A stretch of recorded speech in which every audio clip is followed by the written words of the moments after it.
Le Twin Sensor Kit 020 est un test rapide qui permet de détecter, simultanément, la présence des résidus de bêta-lactame et de tétracycline dans un échantillon de lait. Le kit Twin Sensor contient les réactifs nécessaires pour réaliser 96 analyses, 12 tubes contenant chacun 8 microcuvettes de réactifs et 8 tigettes. Vous trouverez une notice explicative, des tips jetables et une micropipette de 200 microlitres. Le kit contient également un contrôle positif constitué d'une poudre pour reconstituer un lait cru positif. Et il contient aussi un contrôle négatif sous forme de poudre également pour reconstituer un lait cru négatif. Sortez le kit du frigo et laissez-le revenir à température ambiante. Pour ouvrir un tube, retirez l'anneau de sécurité en le pressant vers le bas et poussez le bouchon vers le haut à l'aide du pouce. Évitez d'exposer les microcuvettes et les tigettes à l'humidité ambiante et à la lumière. Les deux composants principaux du test sont les tigettes et les microcuvettes contenant les réactifs lyophilisés. Rassemblez les échantillons de lait à tester et annotez-les de manière claire et distincte. Prélevez autant de microcuvettes qu'il y a d'échantillons de lait à tester en même temps, si nécessaire, pour les contrôles positifs et négatifs, également. Veillez à ne pas enlever les protections des cuvettes non utilisées et à les replacer immédiatement dans le tube. Déposez les tigettes sur une surface propre et sèche et identifiez vos échantillons sur la partie en cellulose de la tigette. Allumez l'incubateur et attendez que la température se stabilise à 40 degrés Celsius. Cela peut prendre 10 minutes. Il est recommandé d'utiliser un heat sensor. Référez-vous au manuel d'utilisation pour programmer et utiliser correctement le heat sensor. Reconstituez les fioles de lait contrôle en verre avec 1 ml d'eau distillée.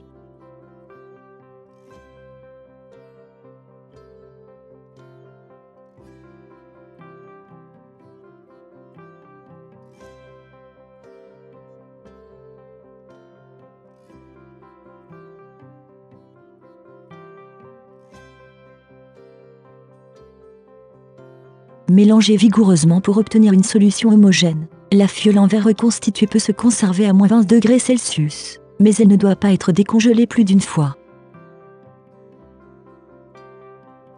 Placez les microcuvettes sur le bloc chauffant qui indique 40 degrés Celsius. Les échantillons de lait doivent être liquides et homogènes. Ils ne doivent pas contenir de grumeaux, ni sédimenter. La température idéale du lait est entre 4 et 20 degrés Celsius. Placez un nouveau tips sur la micropipette et transférez 200 microlitres de lait dans chaque microcuvette. Dès que le lait est mélangé au réactif, la réaction débute.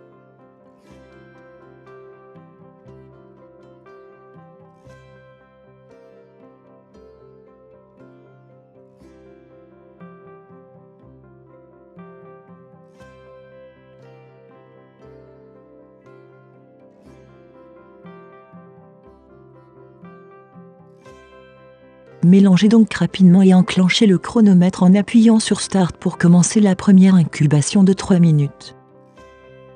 Introduisez les tigettes dans le support de l'incubateur et au-dessus des échantillons de lait correspondants. La seconde incubation de 3 minutes débute automatiquement. Veillez à avoir allumé le heat sensor et à avoir sélectionné la méthode correspondante au test que vous réalisez. Référez-vous au manuel d'utilisation pour programmer et utiliser correctement le heat sensor.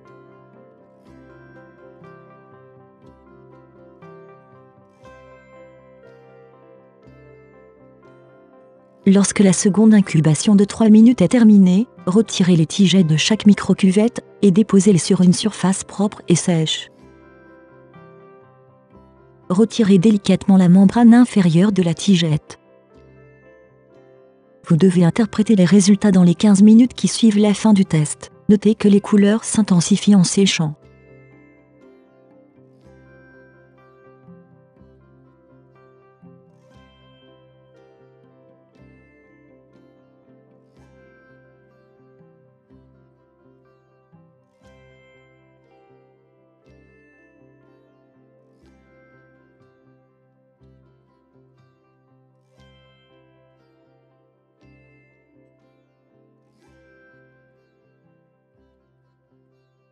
Pour une analyse visuelle du résultat, vérifiez d'abord que la ligne centrale de contrôle est visible. Si ce n'est pas le cas, l'analyse est invalide. Lorsque la ligne centrale de contrôle est visible, interprétez les deux lignes test de la façon suivante. Examinez une ligne test à la fois et comparez l'intensité colorée rouge d'une ligne test avec celle de la ligne de contrôle. Si une ligne test est plus foncée que la ligne contrôle, alors l'échantillon est considéré comme étant négatif pour l'antibiotique concerné, et il contient une concentration d'antibiotiques inférieure à ce que renseigne la table annexée. Si une ligne test est de même intensité, ou bien, si elle est plus claire que la ligne contrôle, l'échantillon est considéré comme positif pour l'antibiotique concerné, et il contient une concentration d'antibiotiques égale ou supérieure à ce que renseigne la table annexée.